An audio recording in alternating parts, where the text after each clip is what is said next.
রোজা যদি কেউ রাখে মানুষকে দেখাবার জন্য সকাল থেকে শুরু করে সন্ধ্যা পর্যন্ত না খাইয়া কোনো পাগলও থাকবে না। মানুষকে দেখাবার জন্য দাঁত টাত পরিষ্কার করে নিল আর দুপুরে ভাত খাই নিল, বউতেও টের পাইল না।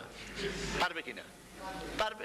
টয়লেটে গিয়ে খাই নিল, ভালো করে নিল, তাহলে সে তো রোজা রাখলো না। আল্লাহ পাক বলছেন আস-সাওমু লি, রোজা হচ্ছে আমার জন্য। যে রোজা রাখে আমার জন্যই রাখে, মানুষকে দেখাবার জন্য সারাদিন না খাইয়ে থাকার কোনো প্রশ্নই ওঠে না। সুবহানাল্লাহ।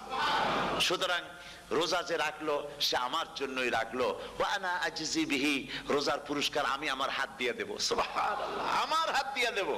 আল্লাহ পাক ফেরেশতাদের কাছে এটা রাখেন নাই, সব নেকি তোমরা লেখো গিয়া, আর রোজার সওয়াব আমার হাত দিয়ে আমি দেব। সুবহানাল্লাহ। এরপরে আল্লাহ পাক বলছেন, অন্য রিওয়ায়াতে এসেছে রোজা আমার জন্য আর রোজাদারের পুরস্কার আর কিচ্ছু না, রোজাদারের পুরস্কার আমি আল্লাহ নিজেই পুরস্কার হয়ে যাব। সুবহানাল্লাহ।